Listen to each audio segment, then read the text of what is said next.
택배는 밤에 빛난다. 오지라퍼 택배맨의 밤샘 활극 택배 트럭. 오늘도 달린다. 이 밤의 끝을 잡고 새벽 2시 30분 온몸에서 삭신이 쑤시는 듯한 박근면의 거친 숨소리. 멀리서 들려오는 분주한 물류창고 소음과 지게차의 삑삑거리는 경고음이 새벽의 정적을 깨뜨린다. 박근면 젠장, 시계바늘은 맨날 나만 보고 달려오나? 밤새 누가 뒤에서 나사를 돌려감는 것도 아니고 어휴 진짜. 내 다크서클이 이젠 턱 밑을 지나 무릎까지 내려오겠어. 거울 보다가 저승사자랑 하이파이브 할 뻔했잖아. 시부엉. 이러다 진짜 택배 말고 관짝 배송하게 생겼다니까. 영안실 주소 외울 판이야. 박근면 허리를 부여잡고 끄응차 소리를 내며 택배 트럭 문을 연다. 찌그덕 삐걱거리는 녹슨 문소리가 그의 고단함을 대변하는 듯하다. 박근면 오늘도 지옥문 오픈이다. 어휴. 근데 말이야. 이 미친 택배는 대체 누가 이 시간에 이렇게 시켜먹는 거야? 먹는 거. 아니면 세상 사람들 모두 밤새 뭔가 사고 파는 재미에 빠진 변태들인가? 아님 다들 나처럼 밤도깨비라 이 시간에 활동하는 건가? 내가 미쳐. 진짜 별의 별 인간들이 다 있어. 물류창고 안은 혼돈의 카오스다. 삑삑거리는 스캐너 소리, 덜컹거리는 컨베이어 벨트, 육두문자와 함께 박스 끄는 소리, 어딘가에서 피로에 쩔어 터져나오는 욕설과 하품 소리가 뒤섞여 새벽 교향곡을 연주한다. 사람들의 표정엔 피곤함이 역력하지만 그 와중에도 기묘한 활기가 엿보인다. 박근면 사자후처럼 우렁찬 목소리로 야. 청주임. 오늘 스캔은 왜 이리 느려? 마우스가 아니라 스캐너를 쥐고 하는 거라고. 너 그러다 손가락에 파스 한 트럭 붙이겠어. 어제 그 여친이랑 밤샘 데이트했냐? 그래서 손목에 힘이 풀린 거냐? 정주임 박스 더미 너머에서 들리는 애처로운 목소리야. 형님. 뭘 또 아침부터 뼈에 구멍 내는 말씀을 하십니까? 어제는 여친이랑 싸워서 코골다 잠 설쳤단 말입니다. 박근면 흐흠. 코고는 소리에 지구가 울리고 침대가 진동하면 잠 못 자는 게 당연하지. 자네가 아직 어리니까 그런 거다. 내 나이 땐 밤새 뛰어다녀도 지치지 않는 철인이었다고. 다 이 힘 좋은 택배. 물류창고에서 새벽 공기 마시고 일한 덕이지. 그때 저편에서 김새싹이 아메바처럼 어딘가 어리바리하게 서서 박스를 엉성하게 쌓고 있다. 그의 얼굴은 여전히 만화 주인공처럼 해맑은데 박스탑은 바벨탑 마냥 위태롭게 한쪽으로 기울어 있다. 박근면 혀를 쯧쯧하며 김새싹. 이 김새싹 씨. 너 그러다 저 쌓아놓은 박스 무너지면 네 월급이 같이 무너진다. 그리고 너 임마 옆집 택배랑 우리 집 택배랑 왜 맨날 섞어 쌓아놓냐? 짬뽕 시킨 사람한테 짜장 주고 짜장 시킨 사람한테 짬뽕 주는 것도 아니고. 택배는 정확성이 생명이야. 정확성. 김새싹 화들짝 놀라며 그 큰 눈이 토끼처럼 휘둥그레진다. 아, 박 선배님. 죄송합니다. 허둥지둥 박스를 바로잡으려다가 역시나 중심을 잃은 박스 몇 개가 와르르 소리와 함께 우수수 떨어진다. 우당탕. 주변에서 크하. 피식 터져나오는 웃음소리. 김새싹의 얼굴은 잘 익은 홍시처럼 벌개진다. 박근면 하하. 봐라. 내가 뭘 했냐? 저렇게 조각상 뺨치는 얼굴을 왜 맨날 박스 밑에 숨기려고 난리야? 택배는 말이야 얼굴로 하는 게 아니야. 이 바닥은 밤샘으로 뻘겋게 충혈된 눈깔이랑 뼈마디, 쑤시는 허리로 버티는 거라고. 김새싹, 너 그렇게 조용히 있다가 박스처럼 무너지지 말고 좀 살아서 움직여. 존재감 좀 발산해봐. 김새싹 네, 노력하겠습니다. 고개를 푹 숙인 채 주섬주섬 박스를 줍는다. 그 모습마저 어딘가 엉성하다. 박근면 측, 저 녀석은 얼굴만 잘났지 아직 택배의 쓴맛을 제대로 못 봤어. 뭐, 지 인생지가 알아서 살겠지. 아니야, 나라도 저 녀석 멘탈 관리 좀 해줘야지. 저러다 어디 가서 등쳐먹히지나 않을지. 이게 다 내 오지랖 덕분이지. 나도 한때는 김새싹처럼 어리바리하고 순진한 병아리 신입이었다 이거지. 한때 말이다 한때. 지금은 야생의 늑대 같은 박근면이 탄생한 거지. 크크. 박근면은 능숙한 손놀림으로 자신의 구역 박스들을 스캔하며 이동한다. 스캐너 삑삑 소리가 경쾌하게 울린다. 그의 움직임에는 짬에서 나오는 바이브가 느껴진다. 바꾸면 오늘도 내 구역엔 참 기상천외하고 이해 불가한 물건들이 많아. 새벽 3시에 냉동 삼겹살을 시키는 인간은 대체 무슨 심리일까? 이 시간에 내돈내산이라고 적힌 박스 안에는 또 뭐가 들어있을까? 매번 느끼는 거지만 이 동네 사람들은 잠도 없나 봐. 내 알바는 아니지만 그들만의 사연이 다 있겠지. 어차피 난 물건만 배달하면 되는 거고. 박근면의 눈길이 문득 한 택배 상자 앞에서 멈춘다. 여느 때와 다름없이 바코드를 스캔하려던 손이 허공에서 멈칫한다. 박근면어? 이건 또 뭐지? 다른 박스들과는 확연히 다른 모습이다. 일단 겉면이 낡고 바랜데다 모서리는 살짝 찌그러져 있다. 덕지덕지 붙은 테이프는 마치 여러 번 뜯었다 다시 붙인 듯 시간의 흔적을 고스란히 담고 있다. 그리고 가장 눈에 띄는 것은 유성펜으로 삐뚤빼뚤하게 하지만 정성스레 쓰여있는 문구였다. 소중한 우리 아이에게. 받는 사람 주소는 수도권 외곽에 이제는 찾아보기 힘든 오래된 단독주택 골목. 재개발 얘기만 무성한 채 몇십 년을 그 자리에서 버틴 듯한 주택이었다. 바꾸면 작게 혼잣말, 눈을 찡그리며 흐음. 소중한 우리 아이에게라. 택배가 이렇게까지 애틋할 일이야? 대체 이 시간에 이걸 받는 그 아이는 몇 살일까? 아니면 밤늦게 이런 것까지 시킬 만큼 뭔가 사정이 급한가? 보통 저런 건 택배로 안 보내고 직접 가져가지 않나? 왠지 모르게 불길하네. 박근면은 잠시 그 택배를 손에 들고 이리저리 들여다본다. 여느 때처럼 피로에 절어 비몽사몽이어야 할 몸뚱이가 묘하게 각성하는 듯하다. 그의 육감인지 경험에서 우러나오는 촉인지 어딘가 모르게 불안하고 불길한 느낌이 스멀스멀 피어오른다. 바꾸면 고개를 갸웃하며 스캐너로 바코드를 찍으려는 순간 삑. 그때 등 뒤에서 불쑥 나타난 정주임이 그의 어깨를 툭 하고 친다. 정주임 형님, 왜 또 멍 때리십니까? 꿈꿉니까? 얼른 출발하셔야죠. 오늘 아침 콜라겐은 꼭 챙겨 드셨을 텐데 벌써부터 늙어서 멍 때리면 어떡해요. 바꾸면 화들짝 놀라며 손에 들었던 특별한 소포를 떨어뜨릴 뻔한다. 정주임의 어깨를 퍽 때리며 아이씨 깜짝이야. 귀신이냐 정주임. 발소리는 뭐 그리 요망하긴 해. 택배 물류센터에 출몰하는 귀신이 바로 너냐. 하여간 젊은 놈들이란. 형님은 집중 좀 할 수도 있지. 뭘 그리 시비를 걸어. 정주임은 능글맞게 웃으며 사라지고 박근면은 대수롭지 않다는 듯 다시 스캔하고 특별한 소포를 트럭 짐칸에 싣는다. 그러나 그의 시선은 자꾸 그 낡고 삐뚤빼뚤한 소중한 우리 아이에게라고 적힌 소포에 머문다. 뭔가 오늘 밤은 평범하지 않을 것 같다는 불길한 예감이 파도처럼 밀려온다. 박근면의 낡은 택배 트럭, 새벽 거리를 쿵쿵거리는 엔진음과 함께 달리는 소리. 낡은 라디오에서는 꺾어지는 뽕기가 장렬하는 오래된 트로트가 흘러나온다. 가끔씩 노이즈가 섞여 지지직거린다. 라디오 흥겨운 트로트. 달려라 달려라 달밤의 트럭 젊음을 불태우며 내 청춘을 불사르고. 바꾸면 박자를 맞추며 흥얼거린다. 그 아침엔 역시 트로트지. 이거 안 들으면 잠꼬대하면서 핸들 돌릴 수도 있어. 밤샘 운전이 만만한 줄 아나. 졸리면 진짜 뒤지는 거고 눈 뜨고도 코 베이는 게 이 바닥이라고. 그래서 내가 맨날 요런 옛날 트로트만 듣지. 정신이 번쩍 들거든. 에블바리 체키라웃. 달려라 달려라 달밤의 트럭 볼륨을 살짝 높인다. 트럭은 익숙한 대로변을 지나 점점 외곽으로 접어든다. 네온사인 번쩍이던 도시의 풍경은 이내 인적 드문 골목길과 낡은 상가들로 바뀐다. 라디오 소리도 그에 맞춰 점점 작아진다. 창밖 풍경과 그의 표정에서 어두운 피로감이 묻어난다. 바꾸면 여기가 어디야? 주소가 좀 이상하네. 새벽 2시, 인기척 없는 숲길 끝 골목 막다른 길 마지막 집이라니. 뭔 심야 추리소설 배경도 아니고. 아니, 택배기사를 상대로 서스펜스 작가를 꿈꾸는 건가?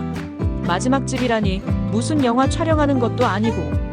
내비게이션마저도 여기선 가끔씩 길을 헤매는 듯 버벅인다. 미치겠네. 주간 배송 같으면 진작 고객한테 전화 때렸을 텐데 이 시간에 뭔 민폐람. 트럭이 삐걱거리며 목적지에 도착해 멈춘다. 엔진음을 끄자 주위는 갑자기 먹먹한 정적에 휩싸인다. 낡고 오래된 단독주택. 마당은 무성하게 잡초가 자라있고 문은 녹슬어 굳게 닫혀있다. 집 안에는 불빛 하나 없이 완전한 어둠 속에 잠겨 있다. 주위는 온통 고요하다 못해 음산하기까지 하다. 막근면 한숨을 크게 쉬며 아씨, 이 집에 사람이 살긴 사나? 밤늦게 택배 시켜놓고 잠은 기똥차게 자나 보네. 아니면 이 새벽에 누가 심심하다고 주문 앱 가지고 장난치는 건가? 장난치고 싶으면 택배 말고 나랑 끝말잇기나 하지. 투덜거리며 택배 트럭 문을 열고 내린다. 어둠 속을 뚫고 특별한 소포를 품에 안고 낡은 대문 앞으로 걸어간다. 삐그덕거리는 발소리가 유난히 크게 울린다.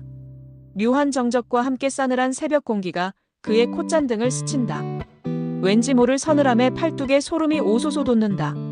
밖은면 초인종을 누르려고 손을 뻗는 순간 불 꺼진 집 안쪽에서 아주 작은 소리가 들려온다. 마치 뭔가 스르륵 마이너스 하고 움직이는 듯한, 아니면 긁히는 듯한 소리. 너무 작아서 착각인가 싶을 정도. 뭐지?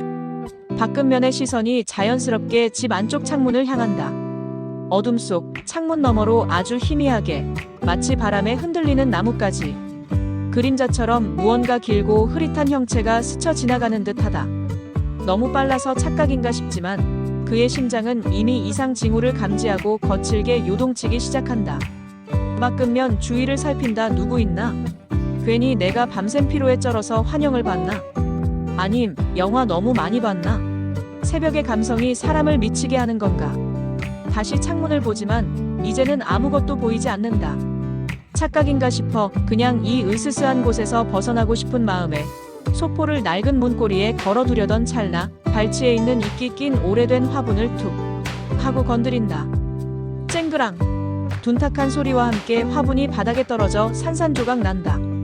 어둠 속 고요가 그 순간 산산조각 나버린다.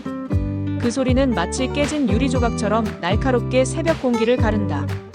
그 순간 맞은편 골목 모퉁이, 가로등 불빛이 희미하게 닿는 곳에서 누군가 휙 하고 몸을 숨기는 듯한 그림자가 포착된다. 어둠에 가려져 형체는 불분명하지만 그 움직임만큼은 분명하고 민첩했다. 밖은면의 머릿속에 사람이 아닌 무언가라는 경고음이 울린다. 밖은면 순간 멈칫, 숨을 죽인다. 온몸에 털이 쭈뼛 선다져. 저게 뭐지? 사람인가? 아님 고양이가 엄청 크게 자란 건가? 아니면 설마 주택가에 출몰했다던 멧돼지? 젠장, 밤에 배송하다가 로드킬 당하는 것도 아니고 내가 멧돼지한테 킬 당하게 생겼네. 밖은면은 낡은 특별한 소포를 품에 꼭 안고 얼어붙는다. 심장이 기관총처럼 빠르게 쿵쾅쿵쾅 뛰기 시작한다.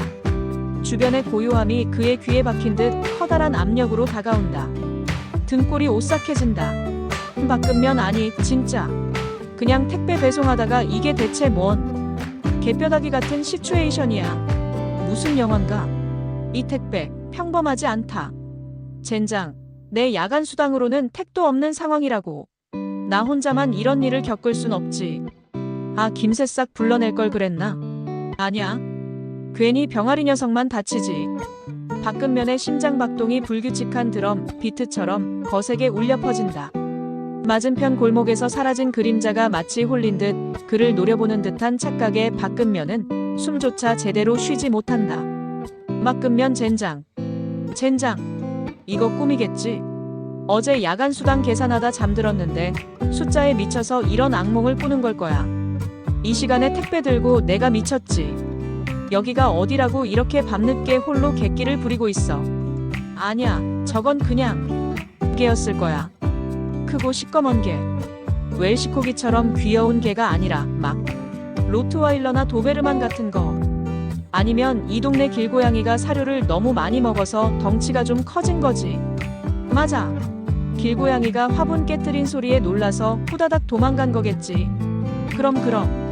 밖은면은 스스로를 애써 설득하며 식은땀을 줄줄 흘린다. 등줄기를 타고 흐르는 땀방울이 그의 불안감을 고스란히 증명한다. 품 안의 특별한 소포는 낡은 종이 상자 주제에 왠지 모르게 더 뜨겁게 심장이 뛰듯 쿵쾅거리며 느껴진다. 밖은면은 본능적으로 위험을 감지한다. 이대로 이 소포를 두고 갈 수 없다는 강렬한 뼛속까지 스며드는 오지랖 본능. 결국 그는 문고리에 걸려던 소포를 다시 품에 꼭 안고 트럭으로 향한다. 그의 낡은 트럭은 마치 어둠 속의 유일한 구원자처럼 보인다. 박근면 주위를 두리번거리며 발소리를 죽여 조심스럽게 트럭으로 다가간다. 혹시라도 아까 그 그림자가 아니면 개가 아니면 덩치 큰 고양이가 다시 나타날까봐 등골이 오싹하다. 아이씨, 진짜 등골 빠지게 배송 다니는 것도 서러운데 이젠 미스터리 스릴러까지 찍어야 하나? 스티븐 스필버그가 아니라 이강민 감독님 가상이랑 찍는 스릴러. 월급에 미스터리 스릴러 수당은 없다고. 없어. 징역 갈 일 있으면 노조에서 내 변호사라도 붙여주나? 트럭 문을 열고 급히 올라타자마자 라디오에서는 요란한 트로트가 흘러나온다. 이번엔 현철의 봉선화 연정 같은 애절한 가락의 트로트. 박근면은 됐다. 이젠 살았다. 는 듯 안도의 한숨을 쉬며 라디오 볼륨을 최대로 확 키운다. 박근면 흥얼거린다. 하지만 목소리에는 아직 떨림이 남아있다. 흡. 그래, 이거지. 노래로 귀신을 쫓아내야지. 내 택배기사 20년 인생에 이런 오싹한 경험은 없었다. 젠장. 이런 노래가 왜 이렇게 절실하게 들리는 거야? 나 외로운 택배기사 맞잖아. 홀로 밤새 달리는 내 신세. 크흡. 택배 트럭은 요란한 엔진음을 내며 다시 어둠 속을 가른다. 박근면은 백미러를 연신 살피지만 특별한 것은 보이지 않는다. 그러나 그의 불안감은 쉬이 가시지 않는다. 룸미러 속 자기 얼굴에는 아까보다 더 깊은 다크서클이 내려와 있고 심장은 여전히 비정상적인 박동을 유지한다. 박근면 솔직히 고백한다. 아까 그 그림자. 사람 같은 그림자.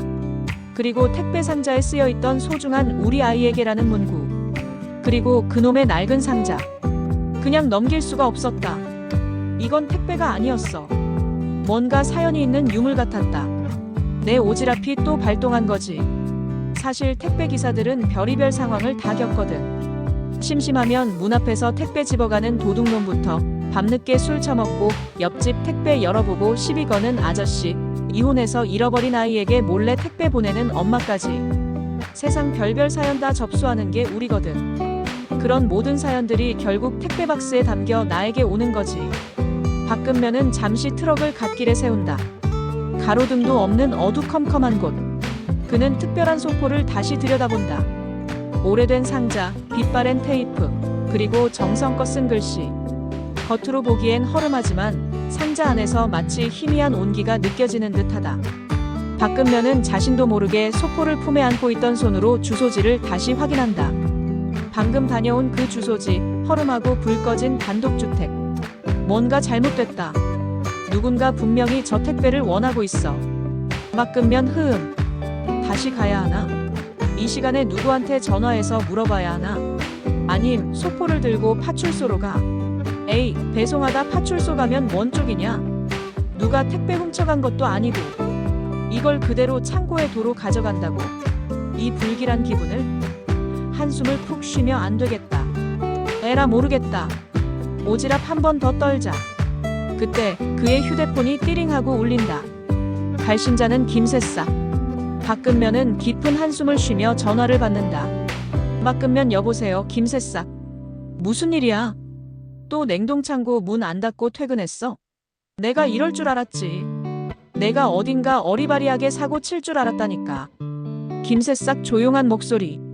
그의 목소리에는 깊은 죄책감이 묻어있다. 아닙니다, 선배님. 그게 아니라 제가 아까 선배님 배송구역 스캔 실수로 제가 담당해야 할 택배 하나를 선배님 트럭에 실은 것 같아서요. 지금 막 재고 확인하다가 알았습니다. 박근면 눈을 감고 한숨아. 너 이 자식. 내가 어제 스캔 정확하게 하라고 말했어. 안 했어. 정확성이 생명이다. 정확성이. 그렇게 외쳤건만. 대체 어떤 물건인데? 새벽에 김치 시키는 고객 김씨네 김치야? 빨리 말해. 김치라면 내가 지금 바로 김치찜 해먹고 증거인멸해줄 수도 있어. 김새싹 아니요, 그게. 그냥 선배님 트럭 짐칸 제일 안쪽에 파란색 아이스박스 보셨어요? 그 안에 아주 중요한 제가 꼭 전달해야 할 게 들어있어서요.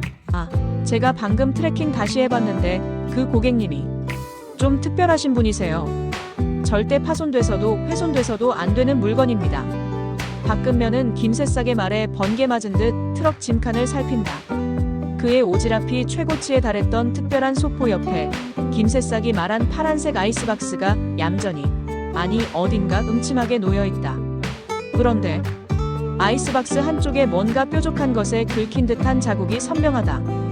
그리고 아이스박스 뚜껑이 미세하게, 정말 아슬아슬하게 열려있는 것을 발견한다. 안에서 축축한 기운이 새어나오는 듯하다. 막으면 얼굴이 사색이 된다. 목소리가 점점 높아진다. 야, 김새싹, 너 혹시 이 아이스박스 뚜껑이 좀 열려있는데 안에서 시원한 기운이, 설마 뭘 담은 거야? 뭐 살아있는 거라도 되는 거야? 아이씨, 내가 택배 운전하다가 지게차라도 치인 줄 알았더니 내가 미쳤었네. 야, 이거 너 때문이지. 김새싹 목소리가 다급해지다 못해 거의 비명에 가깝다. 맞다. 선배님, 제발 열어보지 마세요. 절대로요. 제가 실수로 봉인 안 하고 드린 것 같습니다. 제가 지금 당장 그리로 갈게요. 절대 열면 안 돼요. 제가 가기 전까진. 바꾸면 짜증 섞인 목소리에서 공포가 느껴진다. 내가 당장 온다고 뭐가 달라지는데. 지금 내가 있는 곳이 어딘 줄 알고. 골목길 헬게이트 앞에 있는데. 빨리 뭔지나 말해봐. 대체 그 안에 뭐가 있길래 날 그렇게 겁주는 건데. 그때 바깥면의 트럭 뒤편, 방금 막 떠나왔던 주택가 골목 어귀에서 헤드라이트가 번쩍 하고 터진다. 밤의 어둠을 뚫고 빠른 속도로 다가오는 차량 한 대가 보인다. 백미러에 비친 차량은 평범한 검은색 승용차처럼 보이지만 거대한 어둠의 그림자를 달고 오는 듯 어딘가 모르게 위협적이다. 시속 100km로 달리는 검은 그림자. 막으면 젠장. 저거 누가 봐도 그냥 지나가는 차가 아니잖아. 택배 트럭 뒤통수에 거의 붙을 기세. 백미러 속 저 시커먼 그림자. 설마 아까 그 골목 그림자가 차로 변신한 건가? 변신 로봇이냐? 요즘 택배 훔치려다가 이렇게 스케일 커지는 경우는 없는데. 김새싹 전화 너머에서 울부짖는 소리가 거의 끊어질 듯 들린다. 선배님, 조심하세요. 그 파란색 아이스박스는, 그건 독두꺼비입니다. 어머님이 한약재로 비싸게 구하신 건데 독성이 너무 강해서 꼭 봉인해야 한다고. 막으면 동공이 지진 나듯 흔들린다. 뭐 독두꺼비. 야, 이 개구리 새끼야. 그런 중요한 걸 나한테 맡기면 어떡해. 그것도 뚜껑도 안 닫고.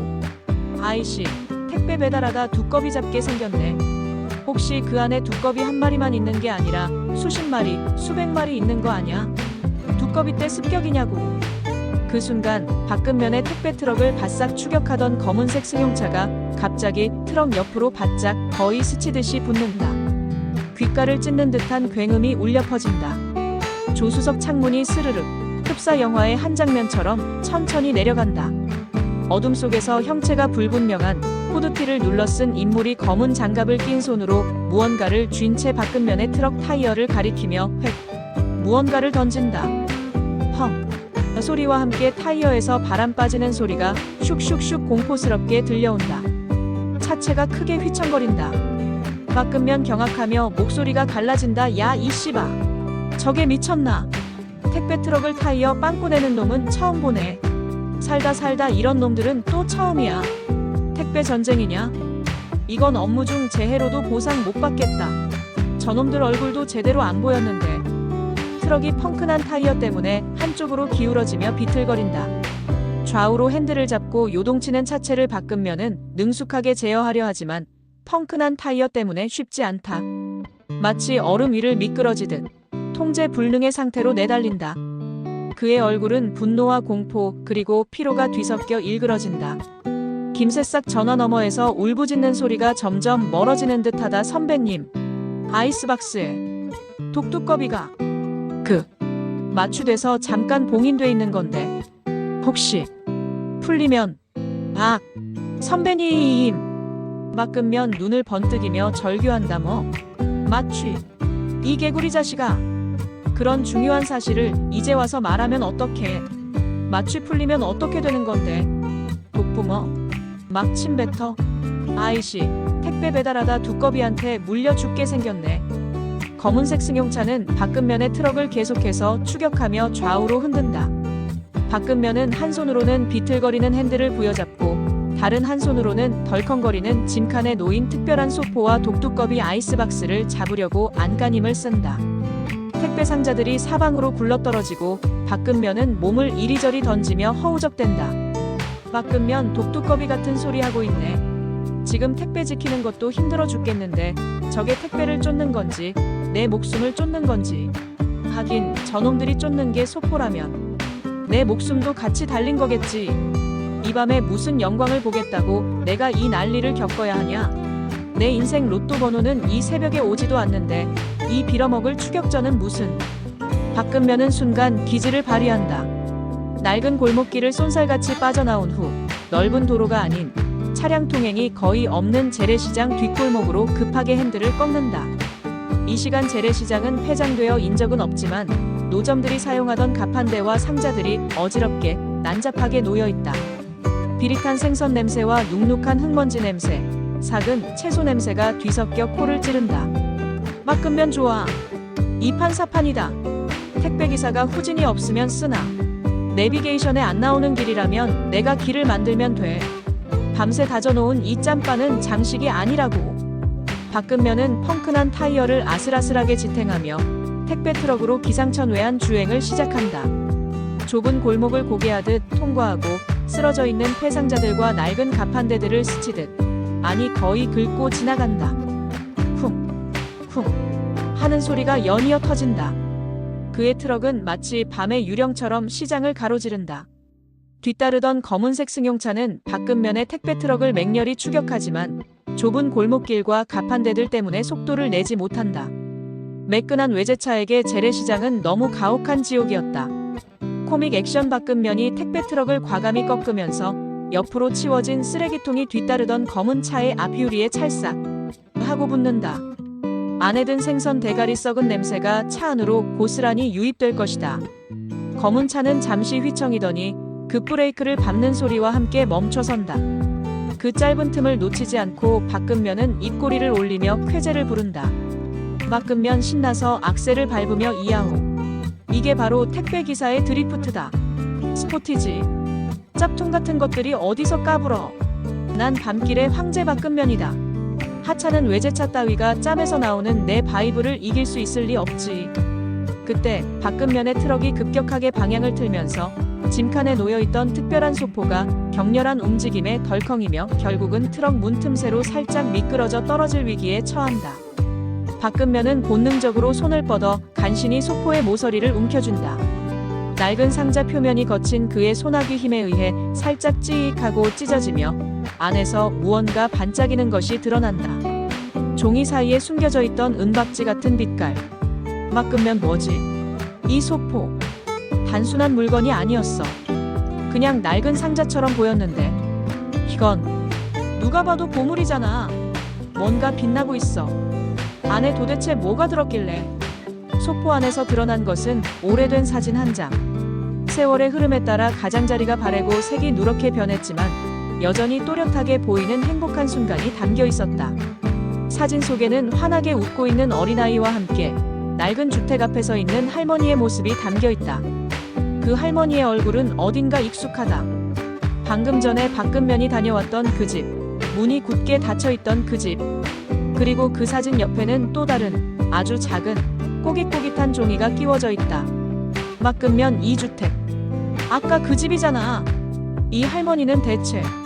그리고 이 종이는. 박근면이 종이를 조심스럽게 펼치려던 찰나 백미러에 비치던 검은 승용차가 쓰레기통 공격을 뚫고 다시 트럭 옆으로 바짝 붙는다. 이번에는 조수석 창문이 활짝 열리더니 아까 그 후드티 괴한이 선루프 위로 몸을 내밀더니 검은색 자루를 든 채 박근면의 트럭을 향해 뛰어내릴 준비를 한다. 한 손에는 햇빛을 받으면 번쩍일 것 같은, 그러나 지금은 희미한 가로등 아래 검게 빛나는 날카로운 무언가를 들고 특별한 소포를 가리키고 있다. 박근면 몸을 부들부들 떨면서도 도끼를 품은 목소리로 야, 이 미친놈들. 택배 배송하다가 나이트 액션 영화 찍을 일이냐. 쟤네가 노리는 게 바로 이 소포였어. 젠장. 이 택배를 뺏기면 안 돼. 절대 안 돼. 이건 그냥 택배가 아니라 누군가의 인생이잖아. 박근면은 찢어진 소포 안의 사진과 쪽지가 무엇일지 상상하며를 발견하고 경악한다. 그의 얼굴에는 당혹감과 함께 끓어오르는 분노, 그리고 왠지 모를 깊은 책임감이 교차한다. 이 택배는 더 이상 단순한 물건이 아니었다. 동시에 멀리서 희미하게 들려오던 사이렌 소리가 점점 더 크게, 그리고 선명하게 들려오기 시작한다. 우웅 끼양. 수상한 무리들은 당황한 기색이 역력하다. 그들의 거친 숨소리와 박근면의 심장박동 소리, 그리고 사이렌 소리가 뒤섞여 새벽을 흔든다. 박근면 경찰차가 오는 것 같기는 한데 저놈들 만만치 않아. 도대체 이 소포 안에 뭐가 들었길래 이렇게까지 난리들이야. 내가 단순한 택배 배송하다가 국제범죄에 휘말린 건 아니겠지? 젠장, 이건 내 인생의 가장 미스터리하고 짜증나고 그리고 가장 중요한 배송이 될 거라고. 새벽 4시 30분. 재래시장 뒷골목, 매캐한 생선 비린내와 썩은 채소 냄새가 뒤섞인 혼돈속. 박근면의 택배 트럭이 급브레이크를 밟으며 요란한 타이어 마찰음을 낸다. 후드티 괴한은 중심을 잃고 비틀거리지만 본능적으로 팔을 뻗어 트럭 짐칸 모서리를 꽉 잡고 아슬아슬하게 매달린다. 그의 검은 장갑 낀 손에 들린 날카로운 흉기는 삐져나온 특별한 소포를 향해 번뜩인다. 박근면의 눈빛은 야생의 늑대처럼 날카롭게 번득이며 그의 심장 박동은 마치 새벽을 가르는 총성처럼 거칠게 울린다. 박근면 미쳤어. 진짜 미쳤어. 내가 택배기사지. 무슨 특수부대 요원이야. 살면서 영화를 너무 많이 본 줄 알았는데 내가 직접 찍고 있을 줄이야. 그것도 이 시간에 재래시장 뒷골목에서. 저 자식 나한테 무슨 억하심정이 있어서 내 택배를 이렇게까지 노리는 거야. 아니, 내 택배가 아니라 이 소포구나. 이 미친 소포가 대체 뭐라고. 괴한은 거친 숨을 몰아쉬며 트럭에 매달린 채 짐칸 안으로 진입하려 발버둥 친다. 그의 날카로운 시선은 오직 특별한 소포에 고정되어 있다. 박근면은 핸들을 꽉 잡은 채 트럭을 좌우로 흔들며 괴한을 떨어뜨리려 하지만 괴한의 끈질긴 집념은 상상 이상이다. 그때 뒤따르던 검은색 승용차가 박근면의 트럭 뒷공무니에 바짝 붙더니 갑자기 앞범퍼로 트럭의 뒤를 들이받는다. 쾅! 둔탁한 충격음과 함께 택배 트럭이 앞으로 튕겨나가며 심하게 흔들린다. 짐칸에 매달려 있던 괴한은 잠깐 주춤하지만 이내 자세를 고쳐잡고 트럭 짐칸으로 기어오른다. 박근면의 심장은 다시금 롤러코스터를 탄 듯 널뛰기 시작한다. 박근면 소리친다. 야, 이 도둑놈 자식, 내 택배에 손대지 마. 죽어도 못 줘. 이 구역의 택배는 내가 지킨다. 괴한은 대답 대신 날카로운 흉기로 특별한 소포를 노골적으로 겨눈다. 소포가 조금이라도 더 훼손될까봐 박근면은 심장이 철렁 내려앉는다. 이 소포는 이제 단순한 배송 물품이 아니다. 그 안에 담긴 사연, 그리고 그 사연을 둘러싼 누군가의 필사적인 갈망까지 더 씌워져 박근면의 가슴에 묵직하게 다가온다. 박근면 이런 미친. 소포를 훔치려고 작정했네. 하지만 난 박근면이라고. 오지랖과 짬밥으로 다져진 20년 경력의 택배 베테랑. 내 트럭은 내 집이자 내 사무실, 그리고 오늘 밤은 나의 전쟁터다. 저놈이 내 택배를 노린다면 내 목숨을 걸고라도 지켜낼 테다. 박근면은 트럭 안을 재빨리 스캔한다. 운전석과 짐칸을 가로막는 철창 너머로 괴한의 위협적인 실루엣이 보인다. 그는 트럭 조작에 능하다. 찰나의 순간 박근면의 뇌리에 번뜩이는 아이디어가 스친다. 그는 운전석 콘솔 박스에 있던 비상용 호루라기를 꺼내 입에 문다. 피익. 날카로운 호루라기 소리가 새벽 재래시장을 찢을 듯 울려 퍼진다. 박근면 호루라기를 불며 소리친다. 도둑이야. 도둑놈 잡습니다. 누가 택배기사 좀 도와줘요. 월요일 새벽 물량은 내가 다 가져갔다고 동네방네 소문났으니 얼른 와요. 괴한은 박근면의 예상치 못한 행동에 순간 당황한 듯 멈칫한다. 호루라기 소리 때문에 더욱 가까이 들려오는 사이렌 소리. 검은색 승용차는 경고음과 함께 트럭 옆으로 다시 바짝 붙어 괴한을 태우려고 시도한다. 괴한은 박근면이 지켜보는 앞에서 아슬아슬하게 소포를 잡으려고 손을 뻗는다. 박근면 젠장, 저놈의 손가락이 닿기 직전이야. 내 피 같은 콜라겐이랑 바꿔 먹을 수 없는 소포라고. 여기서 지면 나의 택배 인생은 끝이다. 바로 그때 박근면은 재래시장 바닥에 흩어져 있던 양파 망태기를 발견한다. 그리고 이어서 노점에 걸려있던 낡은 통딱 구이 철망. 그는 지체 없이 트럭 사이드미러를 꺾어 괴한의 얼굴을 강타한다. 쿵. 괴한이 휘청거린다. 박근면은 짐칸에 있던 낡은 골판지 박스 몇 개를 발로 차 올려 괴한의 시야를 가린다. 와중에도 그는 특별한 소포를 운전석 쪽으로 바싹 끌어당긴다. 괴한 억눌린 신음소리 크윽. 이 자식. 괴한은 잠시 후퇴하는가 싶더니 더욱 격렬하게 흉기를 휘두르며 특별한 소포를 빼앗으려 한다. 박근면은 한 손으로 핸들을, 다른 한 손으로는 짐칸에 매달려 있던 고무밴드를 풀어 헤쳐 괴한의 팔을 묶으려 시도한다. 마치 서부 영화의 카우보이가 밧줄 던지듯 그의 손놀림은 예사롭지 않다. 고무밴드는 괴한의 팔이 아니라 그의 후드티 소매를 아슬아슬하게 감싼다. 박근면 어이쿠. 내가 이거 말고 택배 상자 끈 연습이나 할 걸 그랬나? 그래도 나의 특기는 끝까지 물고 늘어지는 거라고. 택배 트럭과 검은 승용차는 마치 밤의 포식자들처럼 재래시장의 좁은 골목을 고개하듯 내달린다.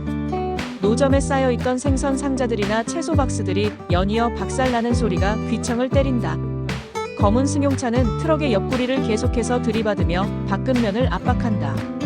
쿵, 쿵. 굉음이 오디오북을 뚫고 나올 듯 생생하다. 박근면 젠장. 저놈들 차 아깝지도 않나. 역시 저 택배는 단순한 택배가 아니었어. 내가 잘못 생각했어. 그냥 두고 가는 게 나을 뻔했나. 아니, 내가 이걸 끝까지 지켜낼 거야. 박근면의 눈빛에 다시 한번 불꽃이 타오른다. 펑크난 타이어로 인해 불안정한 차체. 하지만 짬에서 나오는 그의 운전 실력은 극한의 상황에서 더욱 빛을 발한다. 그는 급하게 핸들을 꺾어 비좁은 골목길 코너를 미친 듯이 감속 없이 통과한다. 옆구리를 들이받던 검은 승용차가 그 속도를 따라가지 못하고 노점에 설치된 철제 구조물을 그대로 들이받는다. 쾅! 철제 구조물이 찌그러지며 요란한 쇳소리가 진동한다. 괴한일 검은 승용차 운전자 욕설과 함께 이런 빌어먹을. 저 늙은 택배 기사 자식이. 도대체 뭐가 들어있길래 저 난리야. 그 틈을 이용해 박근면은 순식간에 괴한을 따돌리고 거리를 벌린다. 하지만 그의 안도감도 잠시 짐칸에 매달려 있던 후드티 괴한이 아슬아슬하게 버티고 있는 것을 발견한다. 박근면은 트럭 짐칸 뒤편에 달린 후방 카메라를 작동시켜 괴한의 움직임을 주시한다. 박근면 의휴, 징한 놈. 어디서 온 건지 아주 거머리 같은 끈기네. 택배 집착이 나보다 더 심한데? 박근면은 트럭에 장착된 스피커를 이용해 비상 마이크 기능을 활성화한다. 그는 잠시 고민하는 듯 하더니 김새싸게 다급한 전화를 떠올린다. 독두꺼비. 박근면 비상 마이크로 외친다. 야, 거기 위에 매달려 있는 놈. 조심해. 이 트럭 짐칸에 지금 살상 무기가 실려 있어. 독두꺼비라고. 마취가 풀리면 맹독을 뿜는 독두꺼비. 그놈의 소포고 뭐고 덮어버린다고. 얼른 뛰어내려. 네 인생도 소중하잖아. 괴한은 잠시 멈칫한다. 독두꺼비라는 말에 동요하는 기색이 역력하다. 그 순간 괴한의 뒤에서 갑자기 꾸액 하는 묘한 울음소리가 들린다. 이어서 푸드득하는 소리와 함께 무언가 튀어오르는 듯한 움직임이 포착된다. 짐칸에 놓인 독두꺼비 아이스박스에서 마취가 풀린 독두꺼비가 튀어나오려고 발버둥 치는 것이다. 박근면 이런 망할 김새싹. 진짜 마취가 풀린 거야. 아니면 이놈이 거짓말한 거에 내가 또 낚인 건가. 괴한은 독두꺼비의 울음소리에 극심한 공포를 느끼는 듯 주저하던 몸이 갑자기 크게 움찔거린다. 박근면은 그 찰나를 놓치지 않고 트럭 속도를 최대로 올린 후 급하게 왼쪽으로 핸들을 꺾는다. 동시에 급브레이크를 밟아 트럭을 90도 회전시킨다. 미끄러지는 트럭에서 괴한은 결국 중심을 잃고 바닥으로 떨어진다. 꽈당! 둔탁한 소리와 함께 괴한이 재래시장 바닥의 채소 더미 위로 고꾸라진다. 그의 손에 있던 날카로운 흉기는 바닥에 굴러떨어진다. 그 충격으로 후드티가 벗겨지면서 얼굴이 잠시 드러난다. 30살쯤 되어 보이는 차가운 인상의 남자. 그리고 그의 품 안에서 특별한 소포를 향해 찍으려던 듯한 작은 사진 하나가 굴러떨어진다. 박근면 이제야 얼굴이 제대로 보이네. 젊은 놈이 왜 그렇게 어둠 속을 헤매고 다니는 거야?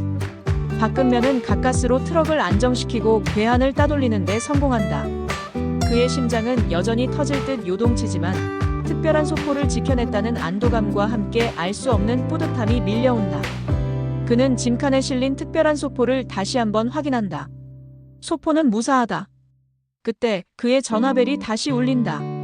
이번엔 김새싹이 아니라 본부였다. 콜센터 직원 박근면 기사님, 0번 트럭 이상 감지되었습니다. 추격 중인 차량 확인.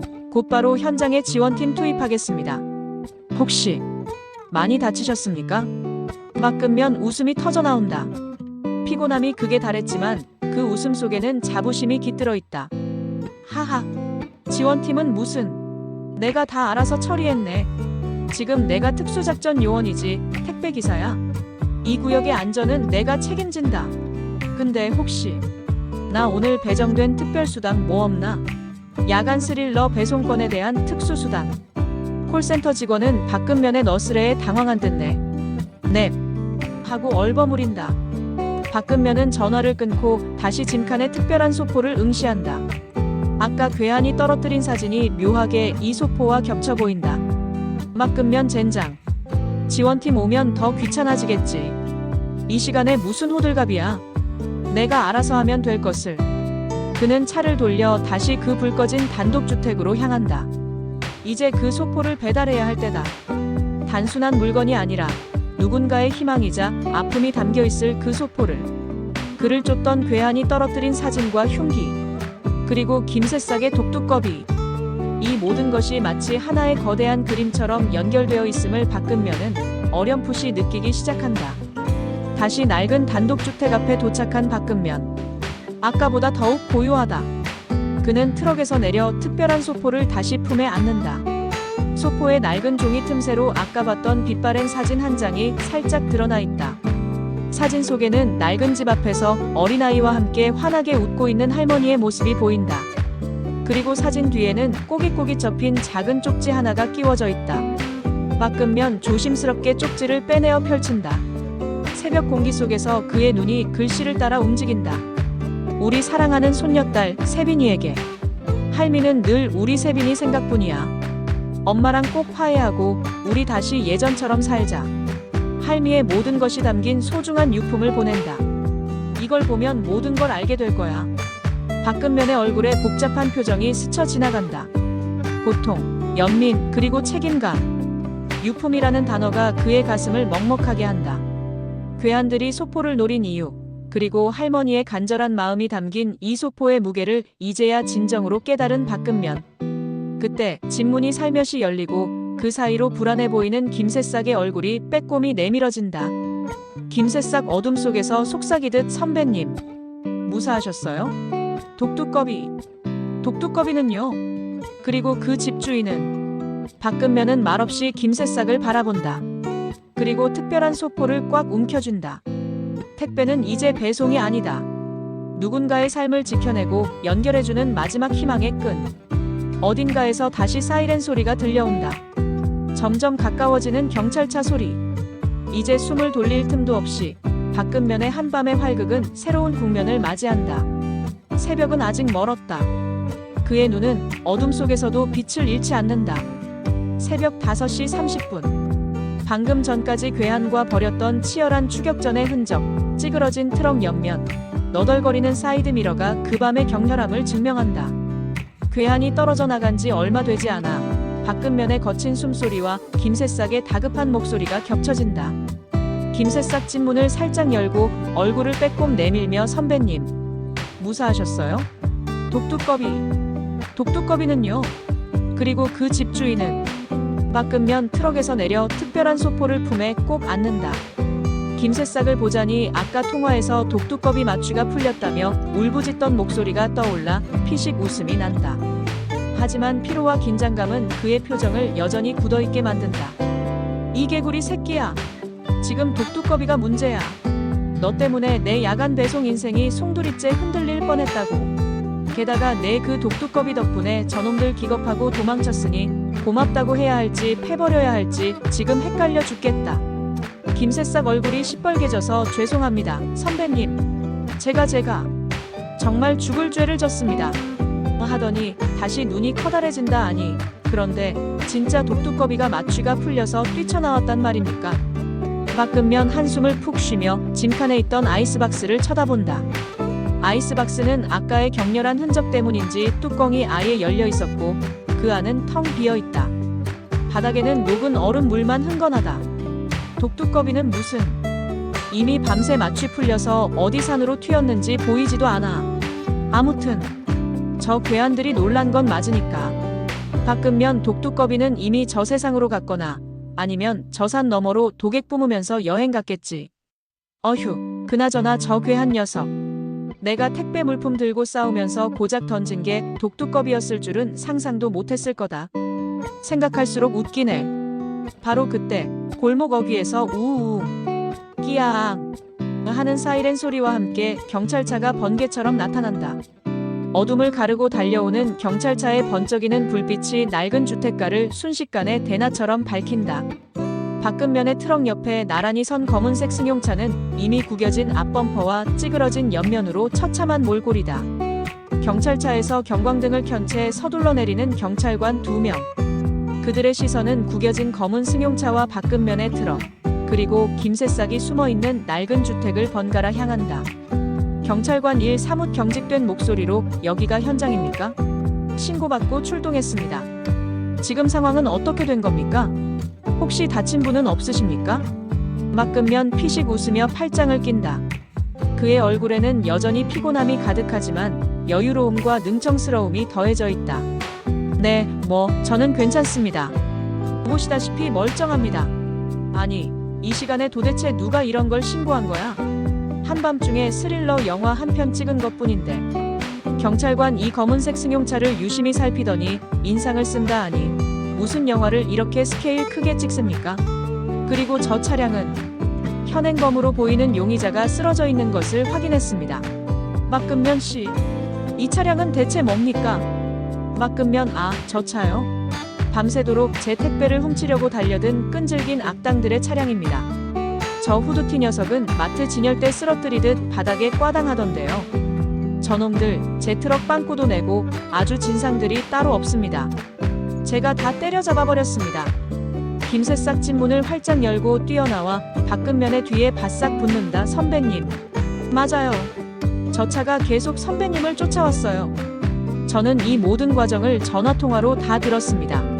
김새싹은 자기가 본 것 이상을 덧붙여 설명하려 하지만 밖은면이 뒤로 팔꿈치를 툭 쳐 제지한다. 밖은면 의휴, 저 병아리. 괜히 쓸데없는 소리에서 경찰 귀찮게 하지 말고 가만히 좀 있지. 이게 다 내 업무 영역인데. 내 오지랖 덕분에 해결한 건데 저놈은 내가 슈퍼맨인 줄 아는구나. 경찰관들은 밖은면의 능청스러운 말에도 불구하고 쓰러진 괴한과 파손된 차량, 그리고 밖은면의 트럭을 꼼꼼하게 살핀다. 쓰러진 괴한의 후드티가 벗겨지면서 드러난 얼굴. 그는 아까 밖은면이 얼핏 봤던 차가운 인상의 남자였다. 그의 품에서 떨어진 낡은 사진 한 장이 새벽 공기에 살랑인다. 밖은면은 그 사진을 무심코 주워든다. 사진 속에는 낡은 집 앞에서 행복하게 웃고 있는 어린아이와 함께 젊은 시절의 할머니, 그리고 또 한 명의 젊은 남자가 서 있다. 그 남자는 쓰러진 괴한의 얼굴과 너무도 닮아 있다. 밖은면 사진과 괴한의 얼굴을 번갈아 보며 중얼거린다. 이런 시부엉. 얘가 손주였나? 설마 이놈도 저 소중한 우리 아이에게 박스의 주인공 인가? 밖은면의 머릿속은 복잡해진다. 아까 읽었던 할머니의 쪽지. 우리 사랑하는 손녀딸 세빈이에게. 할미는 늘 우리 세빈이 생각뿐이야. 엄마랑 꼭 화해하고 우리 다시 예전처럼 살자. 할미의 모든 것이 담긴 소중한 유품을 보낸다. 이걸 보면 모든 걸 알게 될 거야. 밖은면은 직감적으로 이 모든 사건이 이 가족의 잃어버린 희망과 깊은 연관이 있음을 깨닫는다. 밖은면 그냥 택배가 아니었어. 이건 잃어버린 가족을 찾아주는 열쇠였던 거지. 그런데 그 열쇠를 왜 이 손주는 빼앗으려고 한 걸까? 설마 유산을 노린 건가? 경찰관들은 쓰러진 괴한을 연행하고 밖은면과 김새싹에게도 자세한 경위 설명을 요청한다. 밖은면은 능청스럽게 하지만 핵심만 짚어가며 지난밤의 상황을 설명한다. 물론 독두꺼비 이야기는 슬쩍 빼놓는다. 그는 이제 이 특별한 소포의 진짜 주인을 만나야 할 시간임을 깨닫는다. 그는 김새싹을 돌아본다. 밖은면 김새싹. 자네, 이 모든 사태의 목격자 겸 유일한 증인이다. 나랑 같이 저 집에 들어가서 배송의 완벽한 마무리를 지어야 해. 이게 바로 택배기사의 사명이지. 김새싹 눈을 반짝이며 네, 선배님. 알겠습니다. 독두꺼비보다 더 중요한 이 배송. 제가 선배님을 보좌하겠습니다. 박근면과 김새싹은 낡은 대문을 조심스럽게 열고 삐걱이는 소리와 함께 집 안으로 들어선다. 낡은 복도를 지나 불 꺼진 거실로 들어서자 집안은 온통 먼지로 뒤덮여 있고 낡은 가구들이 삐걱거린다. 싸늘한 기운이 감돈다. 아무도 살지 않는 듯한 집. 하지만 이 새벽 한기가 흐르는 거실 한가운데에 마른 기침을 하는 여자의 인기척이 느껴진다. 박근면 목소리를 가다듬으며 저 택배 배송 왔습니다. 김세빈님 되십니까? 어둠 속에서 고개를 들자 초췌한 얼굴의 젊은 여자가 드러난다. 나이는 30대 초반. 그녀의 눈은 붉게 충혈되어 있고 얼굴에는 깊은 그늘이 드리워져 있다. 그녀가 바로 할머니의 손녀 세빈이었다. 그녀의 옆에는 낡은 이불이 놓여 있고 주변에는 맥주캔과 과자 봉지들이 널려 있다. 마치 삶의 의지를 놓아버린 듯한 모습이었다. 세빈 쉰 목소리로 택배요? 이 시간에요? 저는 시킨 거 없는데요. 막으면 이런 망할. 택배가 이렇게 애틋하면 뭐하나 배송받는 사람이 시킨 적도 없다니. 그래도 난 포기하지 않는다. 이것이 박근면 스타일이지. 박근면은 품에 안고 있던 특별한 소포를 그녀에게 건넨다. 세빈은 의아한 표정으로 소포를 받아든다. 낡은 상자에 쓰인 소중한 우리 아이에게라는 문구를 읽더니 그녀의 눈동자가 흔들린다. 세빈이, 이거 할머니 글씨인데. 박근면은 망설임 없이 소포 틈새에 끼워져 있던 할머니의 쪽지를 빼내어 세빈에게 건넨다. 박근면 할머니가 세빈 씨한테 보낸 겁니다. 모든 것이 담긴 소중한 유품을 보낸다고 하셨습니다. 엄마랑 꼭 화해하라고. 이걸 보면 모든 걸 알게 될 거라고. 세빈은 떨리는 손으로 쪽지를 받아든다. 그녀의 눈가에 이슬이 맺힌다. 김새싹은 조용히 고개를 숙인 채 그녀의 반응을 지켜본다. 침묵만이 흐르는 공간 속에서 박근면은 할머니가 남긴 마지막 희망의 메시지가 세빈에게 닿기를 간절히 바란다. 세빈 눈물을 흘리며 엄마, 할머니. 그녀는 소포를 열어본다. 상자 안에는 빛 바랜 가족 사진들과 함께 낡은 손바느질 도구, 그리고 빛이 바랜 보자기 하나가 곱게 쌓여 있었다. 보자기 안에는 낡은 일기장과 함께 조그마한 상자 하나가 들어 있었다. 상자를 열자 오래된 빛이 바랜 은반지 하나가 놓여 있다. 반지의 안쪽에는 희미하게 엄마와 딸이라고 새겨져 있었다. 그리고 일기장 안에는 할머니의 필체로 빼곡히 적힌 글들이 가득했다. 박근면은 그 일기장을 펼쳐 읽어달라는 듯 세빈을 재촉한다. 박근면, 이제 때가 된 거지. 이 택배가 품고 있던 진짜 사연을 이 아가씨가 알아야 할 때가 된 거야. 세빈은 떨리는 목소리로 일기장의 첫 페이지를 읽어내려간다. 내용은 대략 이러했다. 우리 딸, 내가 이걸 볼 때쯤이면 할미는 아마 하늘나라에서 내 아빠를 만나 웃고 있겠지. 미안하다. 할미가 너희 엄마를 너무 모질게 대했어. 내 고집 때문에 우리 딸이랑 연을 끊게 하고 너희를 힘들게 만들었어. 이 낡은 집은 너희 엄마의 전부였다. 너희 엄마의 꿈과 희망이 담긴 곳이었지. 이 반지는 너희 엄마랑 내가 함께 만든 거야. 내 엄마가 시집갈 때 주려고 했는데. 그만. 세빈아, 내 엄마도 널 너무 사랑한단다. 이 일기장을 보면 너희 엄마의 모든 것을 알게 될 거야. 이 집을 팔아서라도 너희 엄마와 꼭 다시 만나 행복하게 살아가렴. 할미는 부디 하늘에서 너희를 응원할게. 세빈의 흐느낌이 거실을 가득 채운다. 일기장 안에는 세빈의 엄마와 할머니 사이의 오랜 갈등과 오해, 그리고 그 모든 것을 덮을 만큼 깊었던 사랑과 후회가 담겨 있었다. 할머니가 이 집을 팔려고 했던 이유, 그 돈을 세빈과 그녀의 엄마를 위해 쓰려 했던 마지막 마음이 고스란히 담겨 있었다.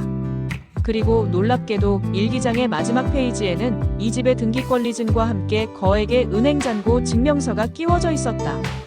이것으로 딸과 손녀가 다시 행복해지길 이라는 글과 함께 이 집을 팔아도 모자라 할머니의 평생 모은 돈까지 세빈이의 엄마와 세빈이를 위해 남긴 것이다. 박근면은 비로소 모든 퍼즐이 맞춰지는 듯했다. 괴한이 쫓던 것은 유품이 아니라 유산이었던 것이다.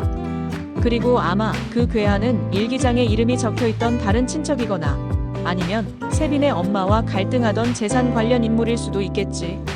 막으면 이제야 모든 게 이해가 가는구나. 그놈들이 이걸 노렸던 이유가. 세빈의 흐느낌은 점차 절규로 변해간다.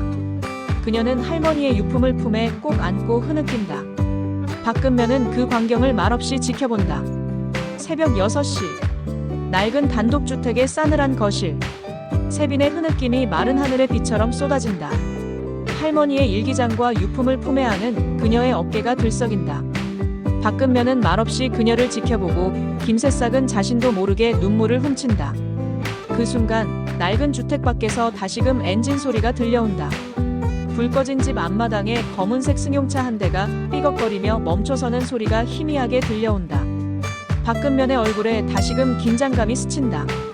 눈앞의 세빈을 보호해야 한다는 택배기사 박근면이 아닌 인간 박근면으로서의 책임감. 박근면 나지막하게 속삭이며 젠장. 아직 끝난 게 아니었어. 역시 이 택배 쉽지 않은 놈이었어. 김새싹, 자네 다시 한번 힘 좀 써야겠다. 이게 진짜 마지막 배송의 하이라이트다. 정신 차려. 독두꺼비 사건보다 더 중요해. 이건 독두꺼비 한 마리가 아니라 한 가문의 평화가 걸린 문제라고. 김새싹은 얼굴이 파리해진다. 독두꺼비에 대한 공포가 그의 뇌리에 각인된 듯하다. 하지만 동시에 선배 박근면의 비장한 눈빛에 알 수 없는 용기가 솟아나는 것을 느낀다. 김새싹 목소리를 쥐어짜듯 네, 선배님. 뭘 해야 할지 말씀만 하십시오. 김새싹. 이 한 몸 바쳐 선배님을 보좌하겠습니다. 박근면 의휴, 저 병아리. 하긴 저렇게 호기롭게 말하는 것도 저 친구의 매력이지. 난 믿을 구석이 저 병아리밖에 없어. 이 노장 택배기사가 젊은 피를 잘 활용해야지. 박근면은 재빨리 주위를 둘러본다. 거실은 어수선했지만 최소한의 방어선은 구축할 수 있을 것 같았다. 낡은 탁자를 세빈의 앞에 밀어놓고 자신은 벽난로 옆에 있던 커다란 장작 더미를 발견한다. 김새싹은 박근면의 지시를 기다리며 잔뜩 긴장해 있다. 박근면 김새싹. 자네는 저 탁자 뒤에 세빈 씨를 지켜.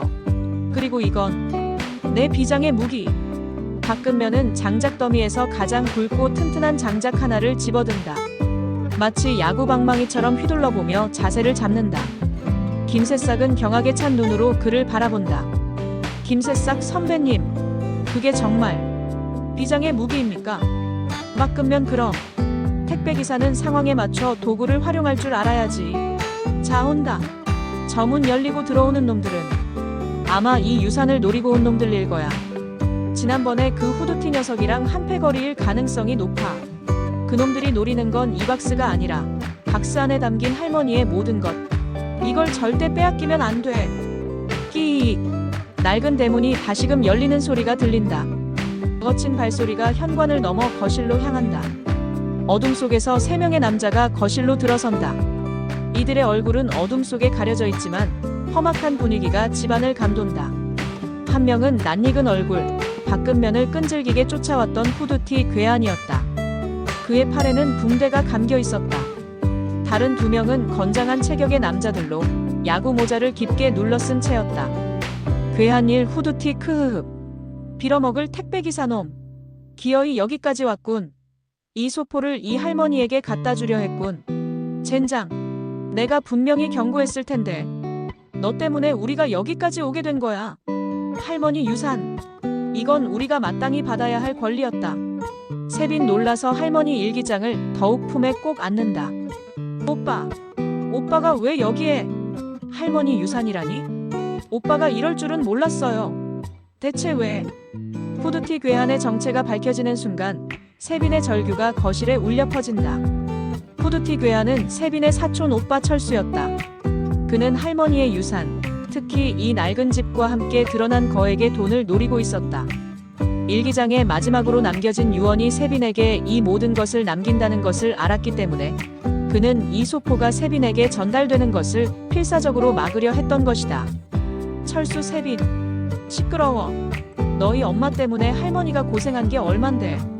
이건 당연히 우리 몫이어야 해. 비켜. 그 박스 이리 내놔. 철수와 그의 일당은 세빈과 박근면에게 달려든다.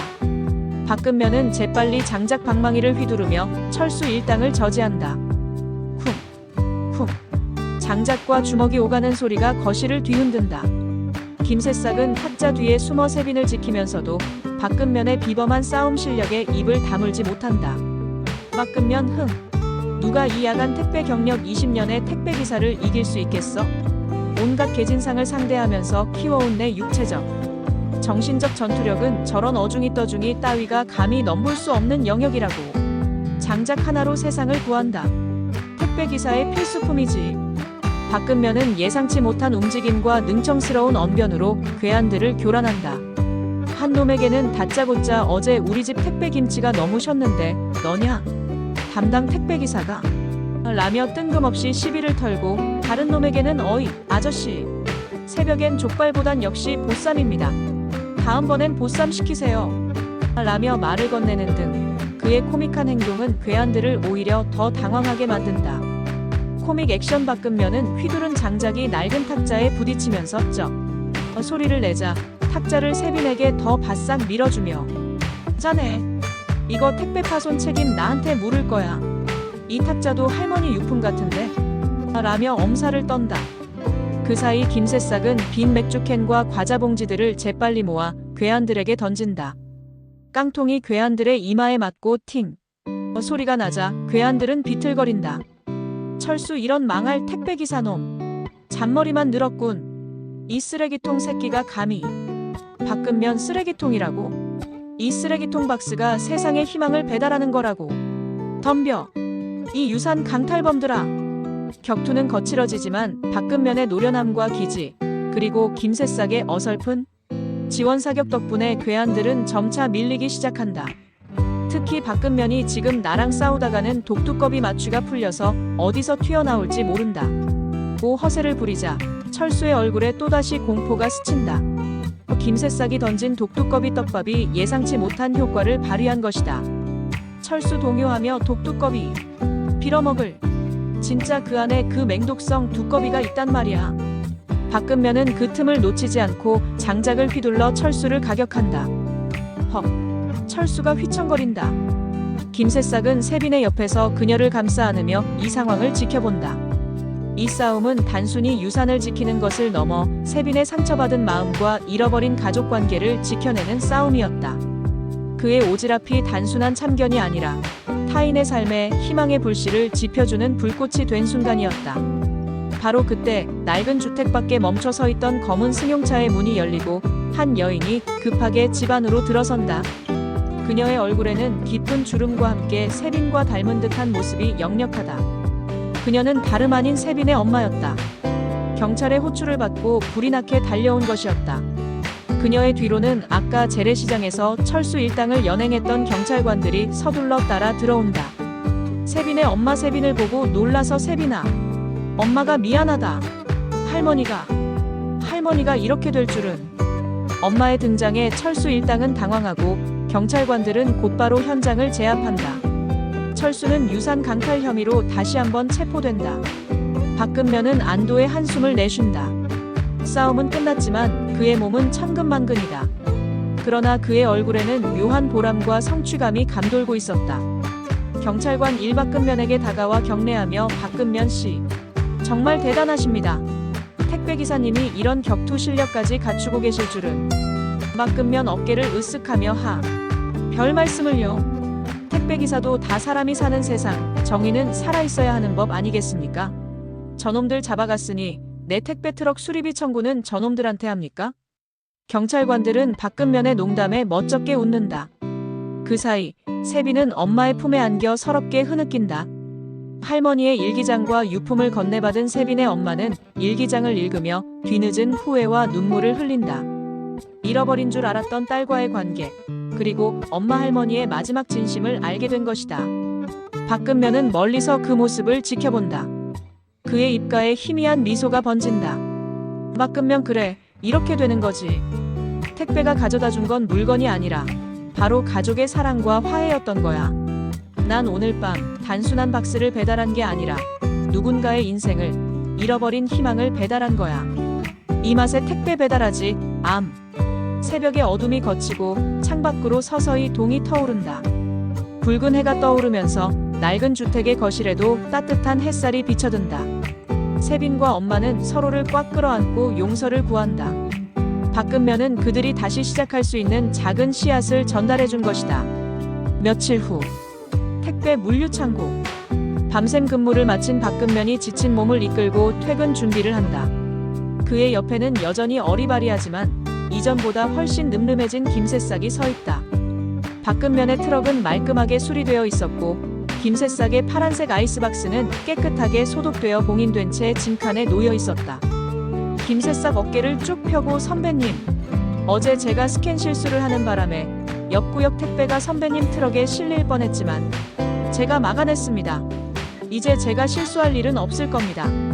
박근면 피식 웃으며 김새싹의 어깨를 툭 친다. 오우, 우리 김새싹 씨, 이제야 좀 택배 베테랑의 냄새가 나는데? 다행이다. 독두꺼비 사건 이후로 한 단계 더 성장했네. 너 그러다 진짜 나보다 먼저 독두꺼비 잡으러 다닐 기세다. 박근면 솔직히 아직도 믿기지 않는다. 그날 밤 잃어버린 가족을 찾아준 희망의 속보 배송. 그리고 내가 독두꺼비 마취가 풀릴 뻔한 상황을 온몸으로 막아냈다는 것도. 물론 독두꺼비는 허세였다는 건 김새싹밖에 모르지만 어쨌든 이 병아리는 내 덕분에 진짜 택배기사로 거듭나는 중인 것 같아. 뿌듯하네. 창고 벽면의 TV 뉴스에서는 박근면이 구금한 철수 일당에 대한 소식이 들려온다. 그리고 재래시장 뒷골목에서 벌어진 추격전, 박근면의 활약상이 숨겨진 영웅, 택배기사라는 제목으로 보도된다. 물론 내용은 다소 과장되어 있지만 그의 노고가 세상에 알려진 것이다. 박근면 TV를 보며 능청스럽게 웃는다. 이야, 이 박근면 드디어 뉴스 탔네. 근데 말이야, 내 얼굴은 왜 이렇게 피곤하게 나왔냐? 역시 야간 배송은 힘들어. 조명발도 안 받아주네. 그때 박근면의 휴대폰으로 한 통의 문자가 도착한다. 발신자는 세빈. 문자 내용은 짧지만 진심이 담겨 있었다. 박근면 기사님, 정말 감사합니다. 덕분에 엄마와 다시 화해할 수 있었어요. 할머니의 마음도 비로소 이해하게 됐고요. 이 은혜 평생 잊지 않을게요. 저희 엄마도 기사님께 꼭 감사 인사 전해달래요. 그리고 저희 할머니가 그랬던 것처럼 기사님도 누군가의 희망을 배달하는 진정한 영웅이세요. 부디 몸조리 잘하시고 늘 안전 운전하세요. P.S. 독두꺼비. 그날 밤 제가 듣기론 엄청 큰 녀석이었다는데 김새싹 기사님께도 꼭 안부 전해주세요. 박근면 문자를 읽으며 피식 웃는다. 김새싹을 돌아본다. 야, 김새싹. 세빈씨가 너한테도 고맙대. 그리고 독두꺼비. 진짜 있는 거냐고 묻는데 역시 그놈의 독두꺼비. 난데없이 사람 살렸네.